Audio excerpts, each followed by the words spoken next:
I've made the heart-wrenching decision to suspend my campaign and to support President Trump. I have the certainty that this is what I've meant to do. And that certainty gives me internal peace, even in storms. That was Robert F. Kennedy Jr., former candidate for president as of today, now throwing his endorsement to former President Donald Trump. So what's this actually going to do to the race ahead in November? I'm Gadi Schwartz, and this is Stay Tuned Now. And a little more on the latest in the presidential election. But first, we've got some breaking news out of Germany, where they just had a massive attack on a festival in Stallingen. Now, authorities say at least 3 people are dead and 4 others have been severely hurt. And that festival was celebrating the 650th anniversary of the Western Germany city. Let's bring in NBC News international correspondent Megan Fitzgerald with the latest. Megan, what do we know so far about this attack?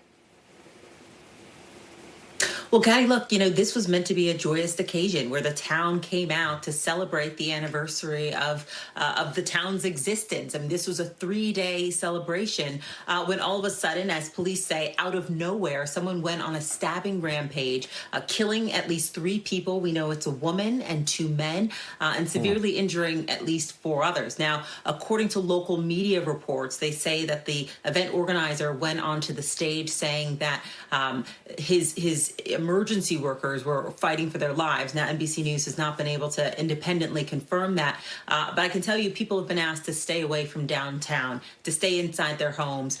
This is an expansive search going on right now for that suspect. And police say at this point they don't know motive, of course. That's going to come when they find the suspect, but they don't know what this person looks like. So again, an active investigation and search happening right now. Gadi? And attackers still on the run. Are we hearing anything from the local people that live there? Yeah, in fact, it's coming through now on Twitter. We're getting a lot of people from city officials tweeting their sadness, their shock. And I want to read for you actually this tweet coming across from the mayor, a statement put out.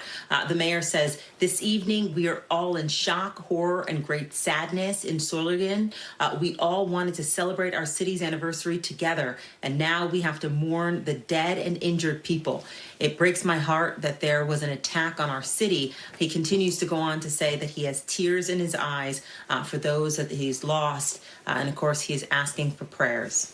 Gadi? Yeah, and hopefully they find that killer soon. Megan, thank you so much.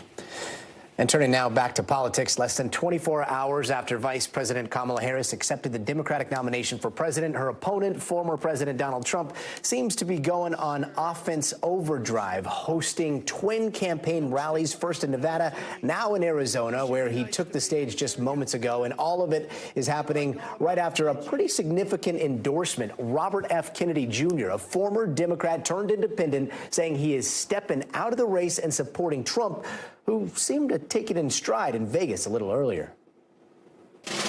I want to thank Bobby. That was very nice. That was really very nice. That's big. He's a great guy, respected by everybody. Now, most of the Kennedy family, again, one of the biggest Democratic powerhouses in this country, has come out with a forceful rejection of RFK Jr.'s endorsement, with Kerry Kennedy, his sister, releasing this statement: "Our brother Bobby's decision to endorse Trump today is a betrayal of the values that our father and our family hold most dear. It is a sad ending to a sad story." And that's not all. JFK's grandson Jack, who spoke at the DNC convention this week, also bashed the endorsement, writing, quote, "Never been less surprised in my life. Been saying it for over a year. RFK Jr. is for sale, works for Trump." Let's bring in NBC's Dasha Burns to break it down for us. Dasha, let's talk about this endorsement. There's always been so much talk about exactly what kind of tilt RFK Jr. could actually cause in like a 3-way race. What do you think we're going to start seeing in the polls after this? Oh, Gadi, there's a reason why former President Trump brought RFK out on this stage just moments ago. There were like pyrotechnics when he made his entrance. So why is this a big deal? It's because RFK Jr., for a third-party candidate, was actually pulling some significant margins. When Biden was on the ticket, he was getting like 10% or so. Now that Harris is the Democratic nominee, he's more in the 4 to 5% range. He's dropped. And the data shows that the people that were left supporting RFK Jr. were likely to be Republicans. And that's why former President Trump is very happy about this endorsement. Look, it's not likely to move the needle a ton, maybe a few percentage points, but listen, those are significant margins, and when we expect this race to be so tight, Gadi. Wait, hold on. So he got fireworks when he came out? Because, I mean, over the last couple of days, like, I saw our friend Garrett Hake interviewing former President Trump, and Garrett's pushing him and being like, hey, we're hearing RFK Jr., and he's like, well, yeah, news to me. And then he gets fireworks today? Was that expected? We had some reporting that he was going to show up here and speak. We did not know it was going to be this big of a deal. Yeah, he got literal fireworks. And it's because they do think that this could make a difference here. And as I was talking to voters at the RFK event earlier today when we were there, the majority of the voters that we talked to did say we're super bummed that RFK is dropping out, but we're going to follow his lead. We trust him. If he thinks that former President Trump is the way to go, then that's what we're going to do. Okay, and then we've also got RFK suggesting today himself that Trump might enlist him for a cabinet role. Again, something that we saw our colleagues pressing former President Trump on yesterday, and again, dancing around that issue. Do we know what kind of role he could get with this administration? Well, look, the allies for both campaigns that have been brokering this have been very careful to stay away from the idea that they committed to any sort of role for RFK in the administration. But Donald Trump Jr., who is part of the transition team and the former president's son, has advocated for RFK to get a position. You're right, though, that Trump sort of danced around the issue when our colleague Garrett Hake asked him about it what was it, yesterday? My clock is all out of whack on the campaign trail. But listen, it's entirely possible that he does have some sort of role to play. He's, of course, as you all might know, very interested in the health sector, so maybe something in HHS. But again, sources saying there's not been any commitment, but he does want to be involved, and the Trump family seems open to it. Dasha Burns, always bringing fireworks to politics, and today you did it literally. Dasha, thank you. Meanwhile, on her first full day as a Democratic nominee, Vice President Harris seems to be taking some downtime. She accepted that nomination officially in Chicago last night in a speech where she talked about her life story and her vision for America. At the park, my mother would say, "Stay close." But my father would say, as he smiled, "Run, Kamala, run. Don't be afraid. Don't let anything stop you." And every day, in the courtroom, I stood proudly before a judge, and I said 5 words: Kamala Harris for the people. I know there are people of various political views watching tonight, and I want you to know I promise to be a president for all Americans. America, let us show each other and the world who we are and what we stand for. Freedom, opportunity, compassion, dignity, fairness, and endless possibilities. And that speech concluded the 4-day DNC, which many delegates are comparing to the 2008 Obama convention. Let's bring in NBC's Gabe Gutierrez to give us a quick recap. Gabe, Harris's speech, it was kind of on the shorter side, but it's being called historic by supporters and allies. What's the sense today? Well, you know what, Gadi? What's that Shakespeare quote? Brevity is the soul of wit. I guess in this case, you know, it was well received. It wasn't too long. The crowd, I was there yesterday in Chicago. It was incredibly well received. There was so much energy inside that arena. But it's being labeled historic, Gadi, because she is the first woman of color to accept the nomination for a major party. And this speech focused on a couple of topics that Democrats aren't really known for. For example, national security and immigration. Vice President Harris really trying to flip the script on some of these issues that Republicans traditionally had seized upon. So she focused on those 2 topics, also on her story, kind of reintroducing herself even though she's been in office for 3.5 years, now that she's at the top of the ticket, and this was in a huge audience, 29 million people saw this speech last night, according to Nielsen, in prime time. So certainly was viewed by many as quite a historic speech, Gadi. Yeah, a lot of people watching. Do you think that the speech might have won over some of the uncommitted groups that we've been talking to recently, especially since pro-Palestinian protests marked the DNC on the outside as well, right? Well, it's a complicated question, Gadi, because, yes, as you know, that uncommitted group, and that was, the group during the primaries that chose uncommitted instead of President Biden because they were upset with the administration's handling of the Israel-Hamas war. It's a significant amount of people, and especially in swing states like Michigan, more than 100,000 people in that state. Look, at the convention, there were large protests that were expected. And while there were protests outside, for the most part, nothing too violent, nothing too huge.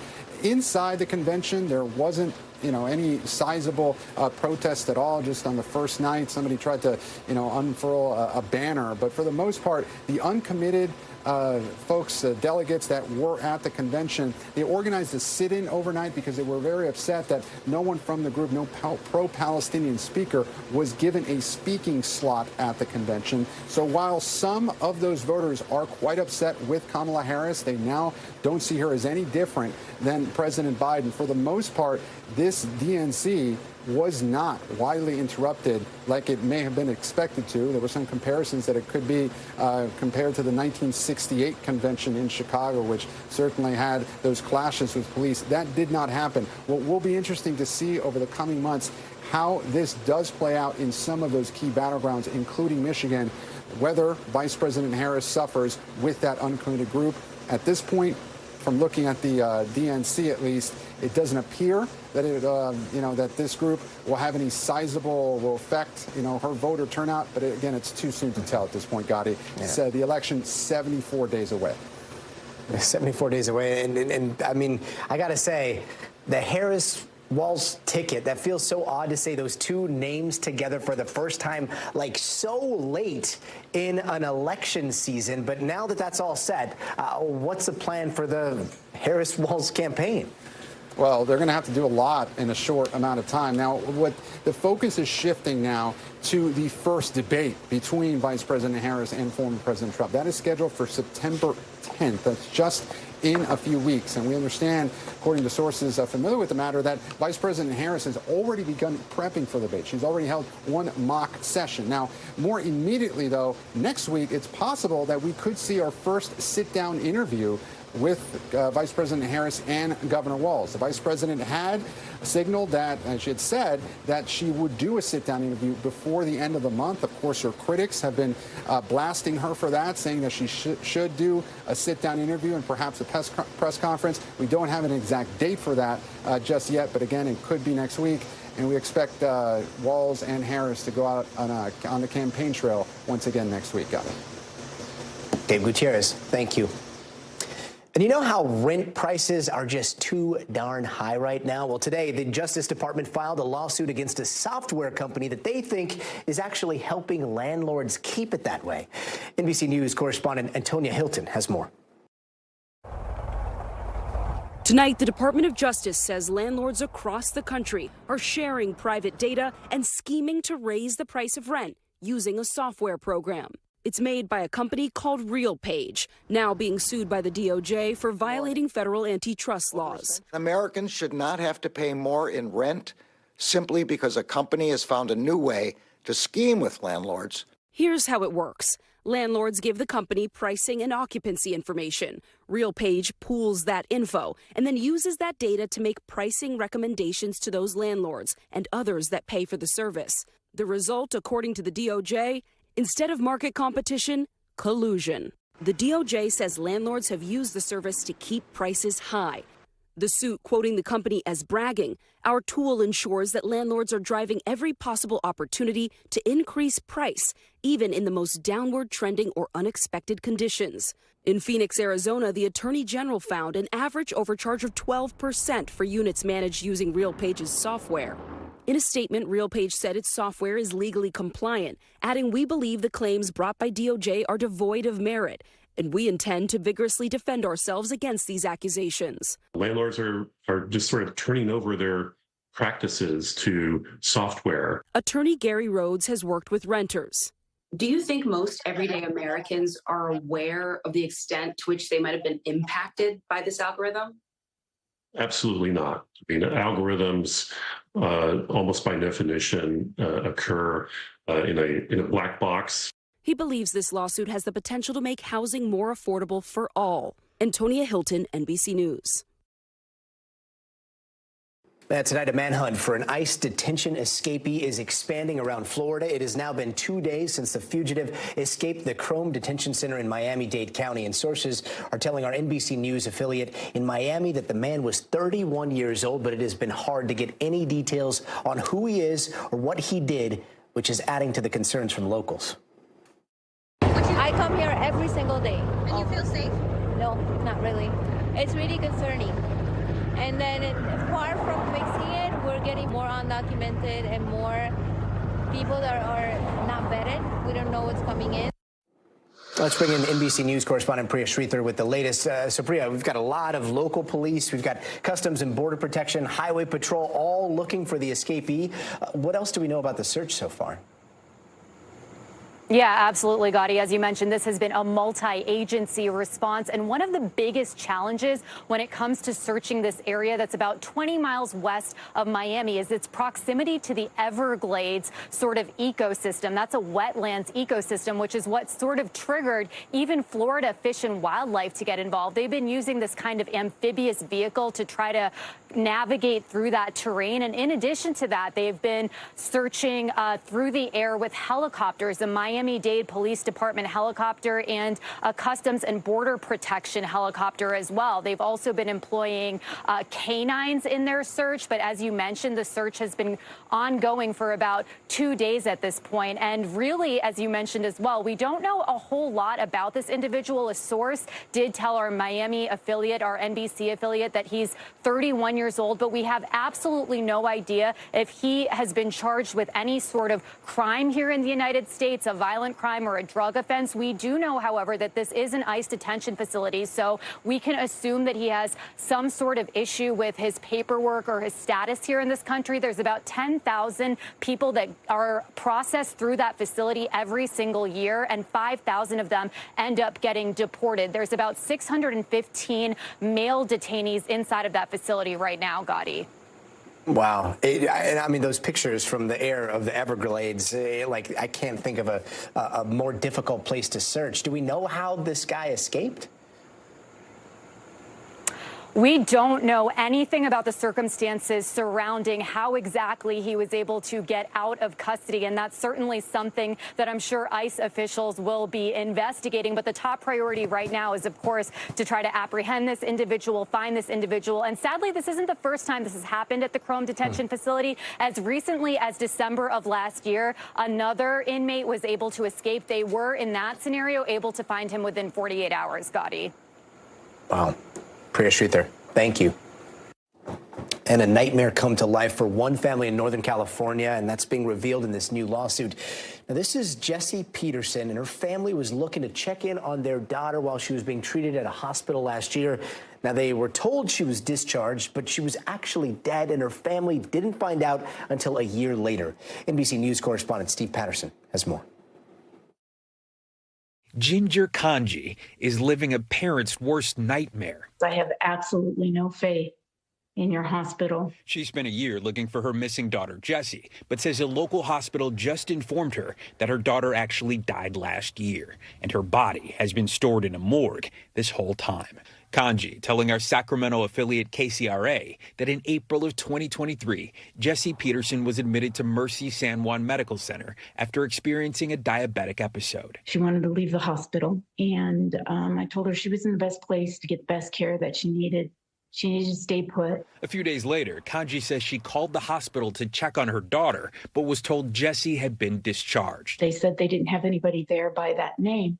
And I asked them to double check because I'd just seen her a week before and spoke to her on the telephone, spelled her name for them. The man on the phone said, "We don't have anybody here by that name." Days passed without hearing from her, so Jesse's family filed a missing persons report. But according to a lawsuit filed by the family, Jesse died from cardiopulmonary arrest on April 8th, 2023, and it was not until April 12th, 2024 that her family was informed. The suit adding, Jesse's body was so decomposed that an open casket funeral was not feasible. And Jesse's fingerprints were not even obtainable for any keepsake. You're supposed to have some bedside manner and compassion for family members, of which they neglected in this case. In the lawsuit, the family's lawyer calling out Dr. Nadim Mukhtar, the physician who treated Jesse at the hospital, but signed her death certificate 361 days after she died. We've reached out to Dr. Mukhtar, but have not heard back. Dignity Health, the company that owns Mercy San Juan Medical Center, telling NBC News in a statement, "We extend our deepest sympathies to the family during this difficult time. We are unable to comment on pending litigation." And NBC News correspondent Steve Patterson joins us now. Steve, this story is unbelievable. They couldn't find Jessie for a year, and then her body was discovered in cold storage, offsite, a year later. Like, how does no one notice? That is the question. And anything I were to tell you would be speculation. The hospital itself says they don't know. There is some speculation maybe she was marked as a Jane Doe and moved off-site when they thought that she was someone else or couldn't be identified. But that is sort of the basis of what will be this investigation, really the lawsuit that the family is going to obviously move against the hospital with. And this lawsuit, I mean, what do legal experts say? Does this seem like a pretty strong case here? I mean, look, you know, the case is so unique, and that's part of why I couldn't answer your first question. This just doesn't happen. Obviously, it's more difficult in some cases for medical malpractice. Anytime you're dealing with a group of people that works with life and death, it's harder to prove, and especially when you're dealing with a lawsuit. But in this case, there are clear laws, right? Like a death warrant has to be signed within 15 hours of someone dying in the state of California. This took 361 days. So yes, I think experts would say they have a case, but obviously that's going to be determined in court. Yeah, heartbreaking what that family went through. Steve, thank you. Thanks. And don't go anywhere. We are just getting started. Could an interest rate cut finally be around the corner? That's what the Fed chair is hinting at today. More on his comments on what it could mean for your wallet coming up. Plus, we could be in for a record-breaking wildfire season, and NBC's Chase Kane is going to have more on how climate change could be fueling these mega fires across the country. And later this hour, more on the drama playing out 250 miles above the Earth. The latest plans to get 2 astronauts home after they've been stuck on the International Space Station since June. That's in tonight's Future of Everything, so don't go anywhere.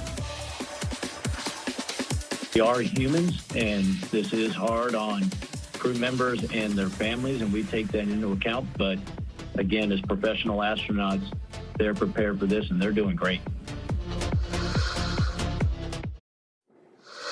Hey, welcome back. And here are some of the other headlines we're watching tonight. Iranian hackers accused of breaching the Trump campaign also targeted Utah government websites. Now, apparently this happened earlier this year, but it just became public, and documents obtained by NBC News show they tried to breach a bunch of geographical data, including some Utah oil and gas resources. The U.S. says the group is made up of cyber spy specialists working for Iran. And several Secret Service agents are now on leave following the assassination attempt on former President Donald Trump. Now, that includes the head of the Pittsburgh field office, which was in charge of the security plan at the Butler rally. It's not clear how many people were put on leave, but the agency is saying in a statement that they hold their officers to the highest professional standards, and any identified and substantiated violations of policy will be investigated for potential disciplinary action. And 5 people sent to the hospital after a carbon monoxide leak at a Florida high school are recovering. Cafeteria workers reported feeling lightheaded and nauseous, and hazmat teams evacuated that area, venting the building. Those students that were there at the time were sent home, and crews are now investigating the cause of the leak. The 2 freight trains crashed and derailed near Boulder, Colorado, leaving in a big mess, damaging this bridge there and spilling some fuel. 2 crew members were hurt, and several roads were closed while crews cleaned everything up.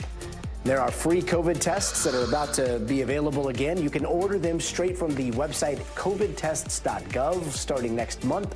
Each household can order up to 4 kits, which come in the mail, and they come as the summer COVID wave has been kicking up, with officials also urging Americans to get an updated booster shot. Big news today out of the Federal Reserve. After a series of aggressive hikes, interest rates may soon be dropping. The time has come for policy to adjust. The direction of travel is clear, and the timing and pace of rate cuts will depend on incoming data, the evolving outlook, and the balance of risks. Okay, so exactly what time? When are we going to see that? And what does this really mean for your money? For that, let's go to NBC News business and data correspondent Brian Chung. Hey there, Brian. Hey there, Gadi. Well, you know that I speak fluent Fed speak, and I got to say that this is one of the few times where a Fed official has said, basically, here's exactly what we're going to do. Fed Chairman Jerome Powell at the conference in Jackson Hole, which they hold annually, saying, quote, the time has come for policy to adjust. Translation, they're going to cut interest rates, and that could happen as soon as their next meeting, which is scheduled for September 18. This is the Federal Reserve teeing up something that we've all been waiting for a few years now, and that is coming off of those really high interest rate hikes that they have been doing between 2022 and 2023, where they raised interest rates at a speed and to a level that we haven't seen in many decades. Now, the reason why the Federal Reserve did that was, of course, inflation. But here's the thing. Peak inflation was around 9% that happened in June of 2022. And the last reading that we got on this economy showed that inflation in this country is at 2.9% in the month of July. That's not mission accomplished because economists want to see that somewhere closer to 2%. But the thing is, the Fed is saying, all right, well,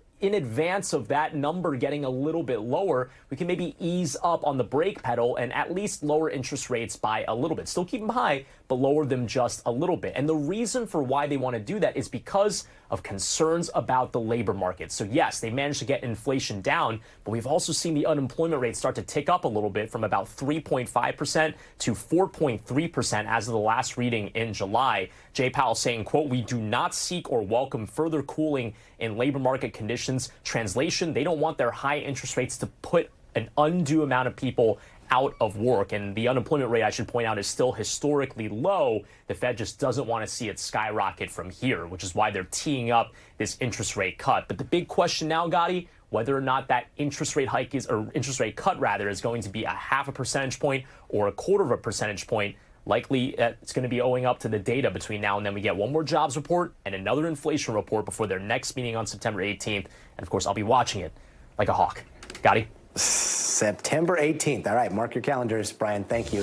And coming up, transforming the future of music education, how AI is being used to give all kinds of students important tools, and that's coming up in the future of everything. But first, you got to see this. Check out this dog's eye view of the water off of southern Spain. These pups they're not trying to cool off. They are working. They are part of a program that trains them to rescue people from the water, and it is all about instincts, endurance, and strength. Now, dogs, they can feel currents, which means that they know the best paths to travel, and the breeds in the program, those Labradors, the Newfoundlands, they have some very serious doggy paddle power. Labs are able to pull 2.4 tons. Newfoundland dogs can drag even more, over 3 tons. That's like 6 people.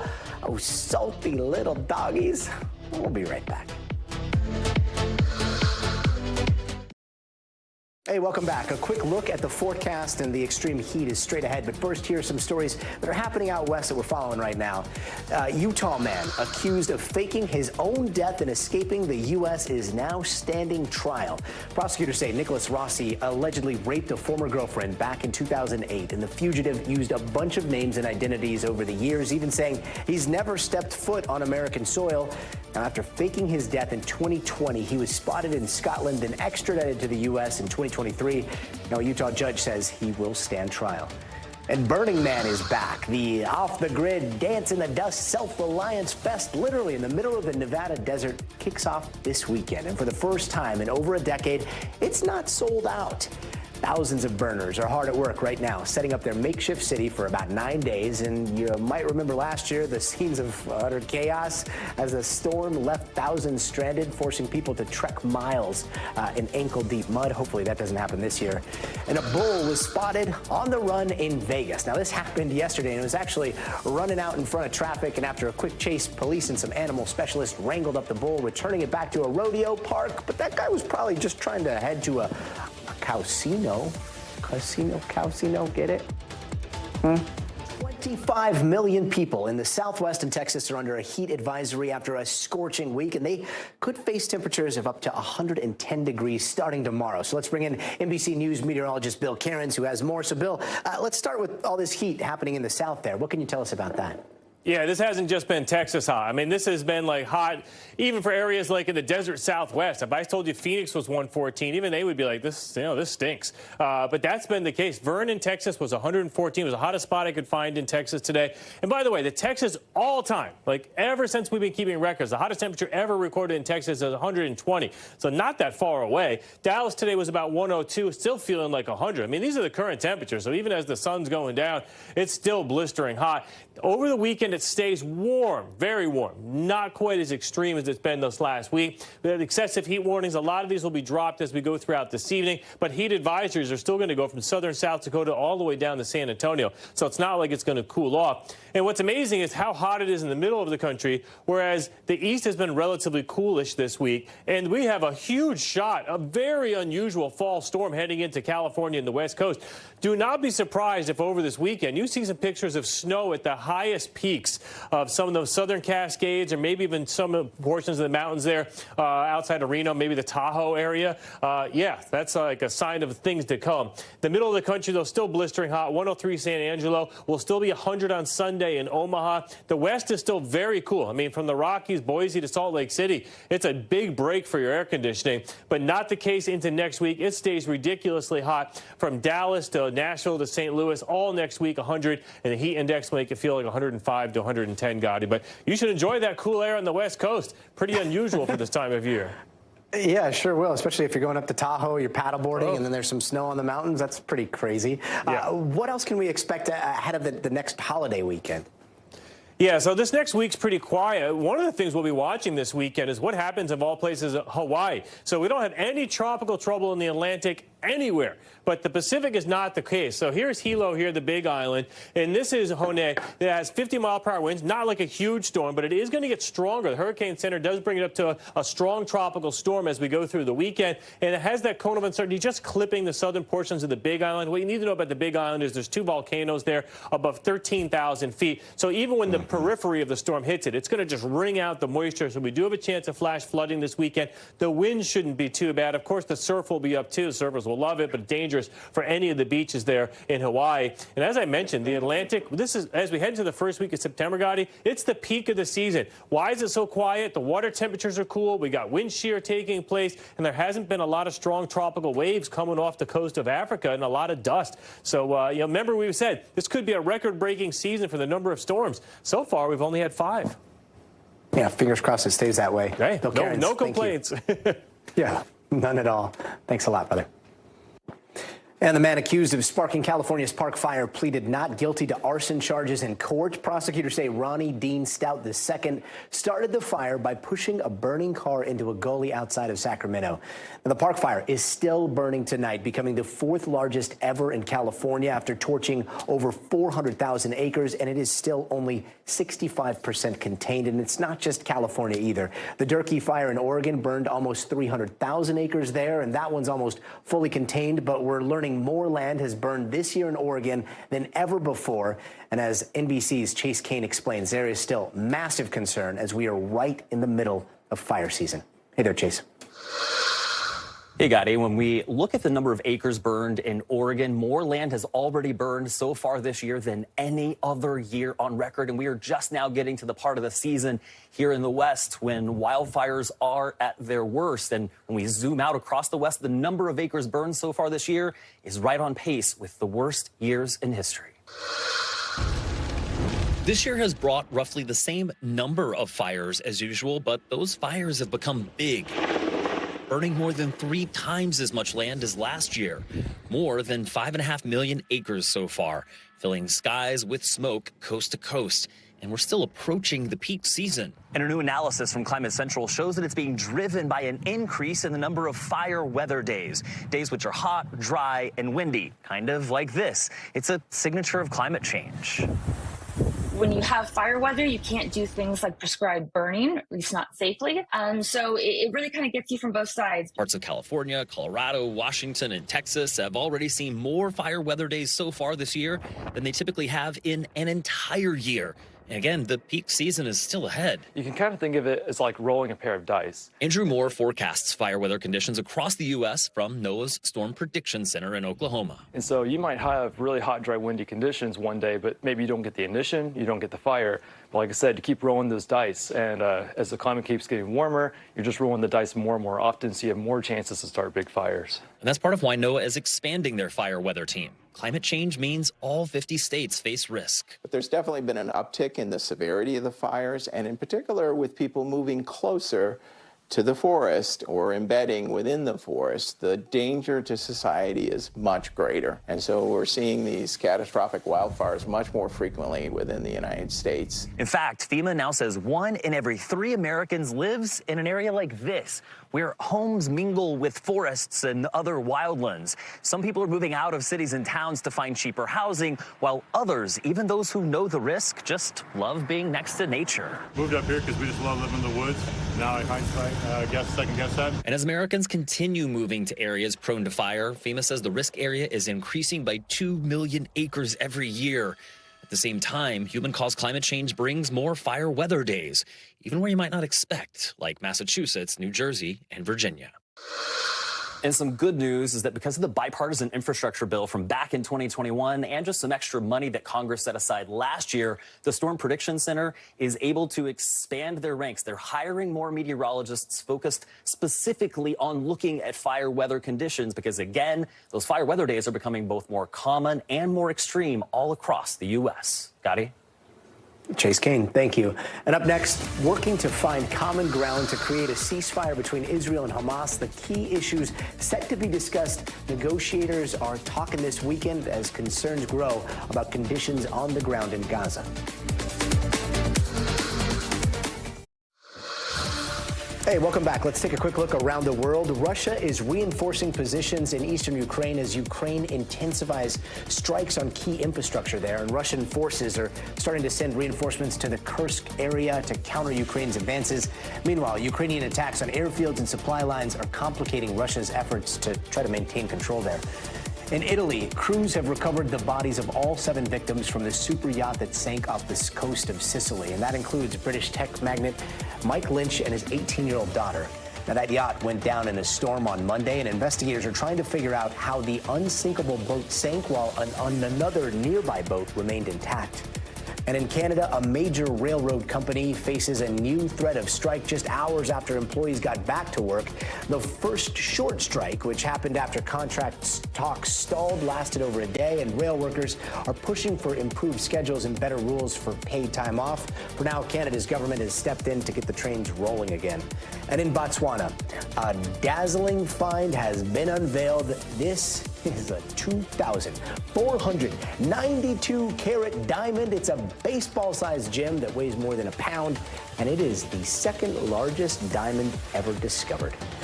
And ceasefire talks in the Israel-Hamas war are set to continue through the weekend. The White House is saying that progress is being made, calling the talks constructive so far, and it comes as the humanitarian issue in Gaza is worsening by the day. NBC's Danielle Hamanjian has more from Jerusalem.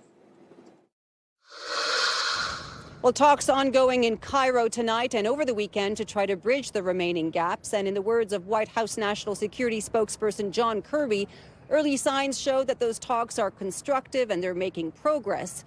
Of course, if you're someone living in Gaza, if you're a member of the family of one of the hostages, those are things that you've heard over and over again over the past few months, and optimism is fading. These are empty words at this point because those talks have been going on without any resolution. Kirby saying that it's now a question of locking in the details. Well, those details are actually big obstacles involving 2 corridors. One is called the Netzarim corridor that runs from east to west, and it would allow Israel to monitor the movement of Palestinians, but it would also prevent the free movement of Palestinians on Palestinian land.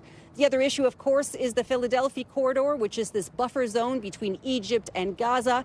Israel wants control of that area to prevent Hamas from smuggling in weapons. Hamas has said that it will not agree to any deal that doesn't see the full withdrawal of Israeli forces.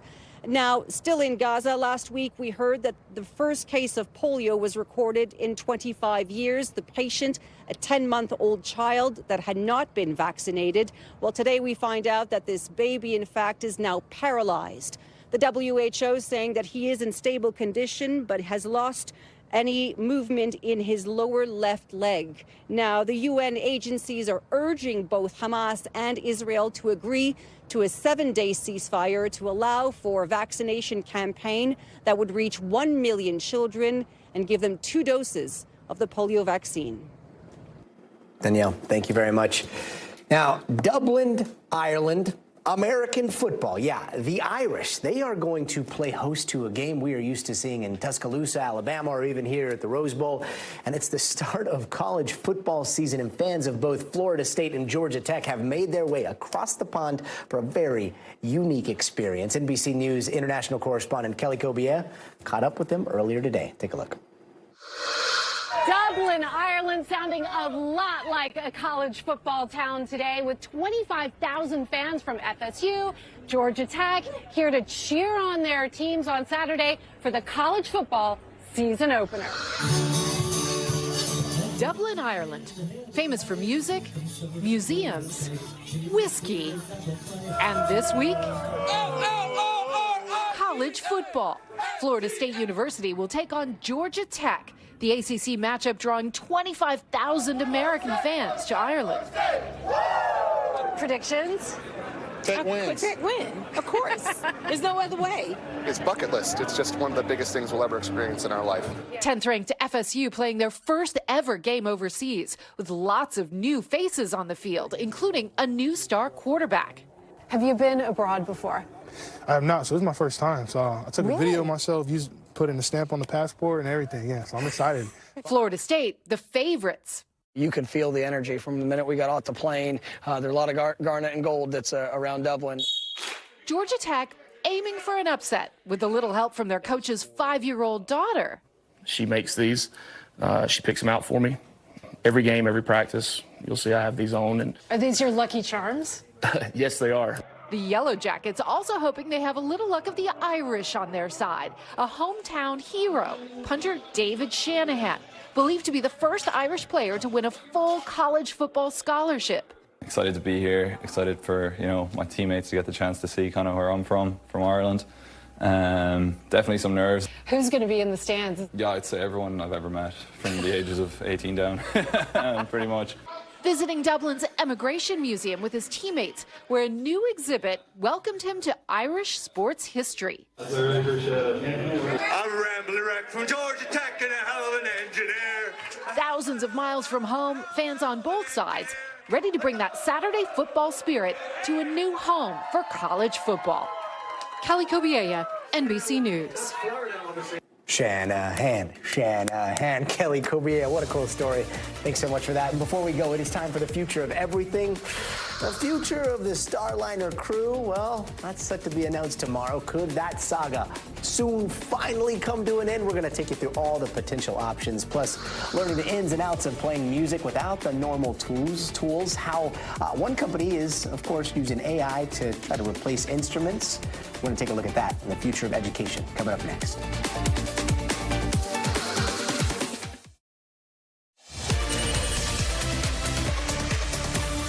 Tonight in the future of everything, it has now been more than 3 months since the Starliner and its crew were sent up to the International Space Station, and they're very close to finding out when they can come home after a lot of hiccups, if you will, and after numerous delays. Boeing may have to rely on SpaceX to bring both Barry Wilmore and Sonny Williams back down to Earth, but it might not be as simple as hitching a ride.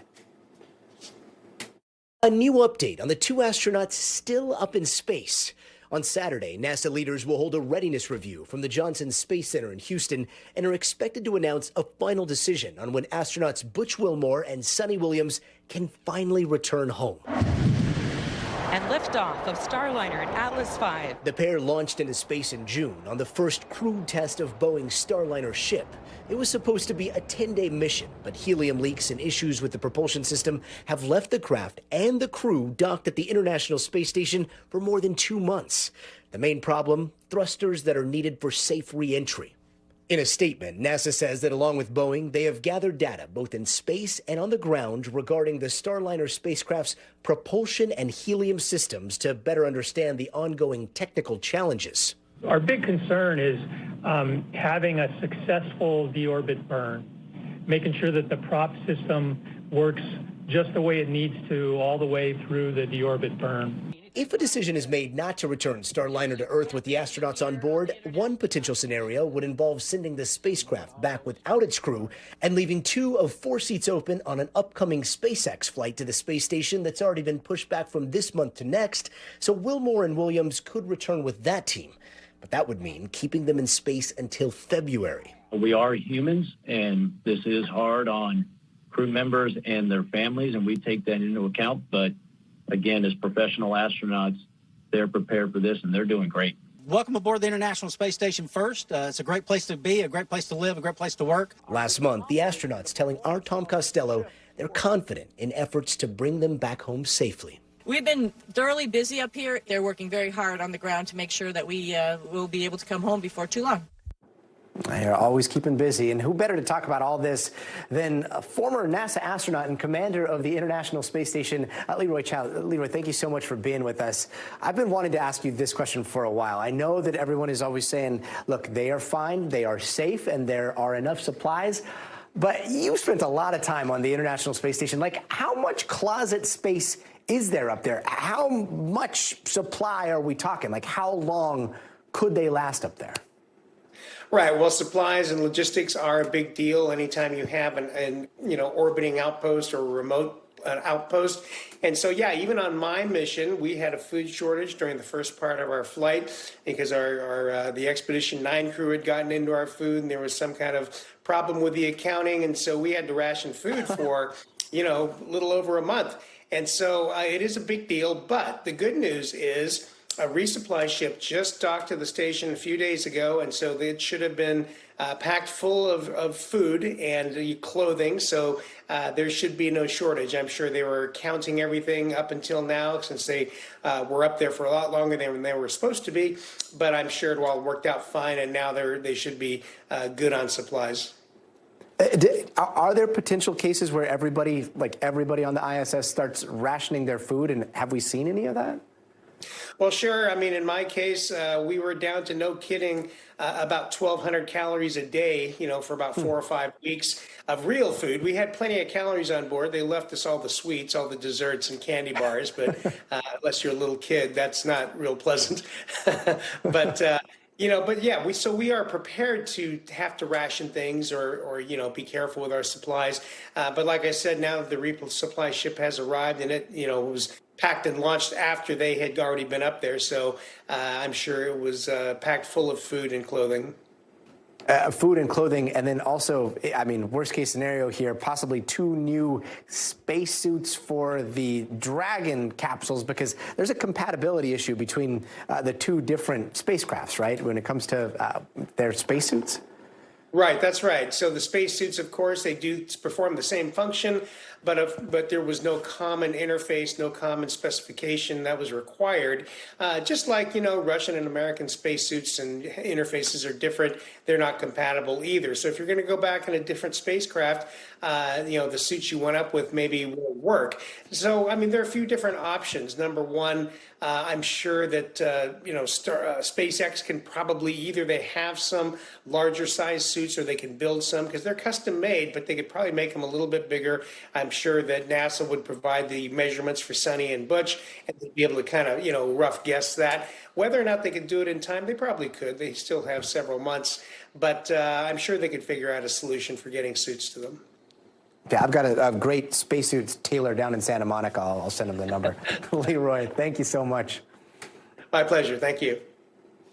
And students across the U.S. are back in or getting ready to go back to school, and that got us thinking about the future of music education. And there's this one company looking to use AI to help make it more accessible these days, but not all musicians are singing its praises, and NBC's Maya Eaglin is taking a very close look. Maya? Hey there, there's some mixed feelings about artificial intelligence entering the music education and music production space. Of course, this technology has been growing in the past few years, and some of the artists I spoke to were really excited that more people will be able to learn how to make music, but other small artists I spoke to weren't as open to the tech. Take a look. I love sitting down with my guitar and seeing what happens, and that's my personal process. Genevieve Libyan says songwriting became a sort of therapy for her over time. I've struggled with OCD for the majority of my life. My outlet for synthesizing those emotions that I was dealing with around that was music and songwriting. Genevieve performed at Youth on Record's Underground Music Showcase in Denver last month. And I'm so excited because I've been wanting to play this festival with me and my band for a while. But this year's festival may have signaled a changing tide in the industry, thanks to the increasing popularity of AI generative music. Artists were invited to an AI masterclass. So why was Boomy founded? Hosted by Boomy. What is Boomy? Boomy is a generative music platform that allows you to build songs from different styles, and it generates you almost a song base that you can then arrange, edit, change instruments, and customize any way you really want. Cassie says Boomy's goal is to give artists of all ages, all levels of access to music making without the high cost of instruments, lessons, and studio time. Because access is a problem here in the U.S. A 2022 report shows that while 92% of public school students have access to music education, close to 4 million students do not. All right, so this is Boomy. So we gave it a try. What we're going to do first is we're going to pick a style. Let's go for lo-fi. Okay, great. I like dreamy. So what it's done is it's generated some instrument groups, it's generated some mixing effects with a light rain, and now we're going to add custom vocals. This is Maya Eaglin with NBC News. And so now it's putting all of those together, and it's mapping the auto vocal with the song so that it kind of repeats within the beat.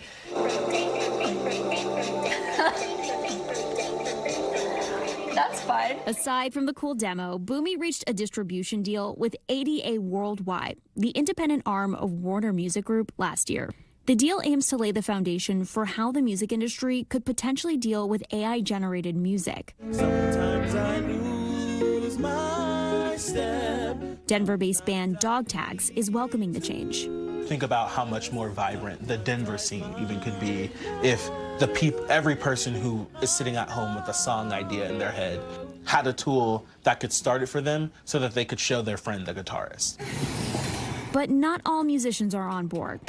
Could you see yourself ever using Boomy or another AI software for your music? Any sort of artificial intelligence feels kind of almost an affront a little bit to that sacredness. So write my name and put me on your list. I've been waiting for love like. We know that funding for arts and music education have been slashed in the last few years. In Oklahoma alone, over 1,000 music and art classes have disappeared from public schools between 2014 and 2018. But one thing that every single artist that I spoke to in Denver said is that finding resources and funding for music education is vital. It's just determining what those resources actually are that has yet to be figured out. Back to you. Maya, thank you, and leave it to Maya to come up with some mindful, some demure AI music. Maya, you're the best. Thank you so much. That does it for us tonight. I'm Gadi Schwartz. We'll see you next week, but until then, stay tuned now. Thanks for watching. Stay updated about breaking news and top stories on the NBC News app or follow us on social media.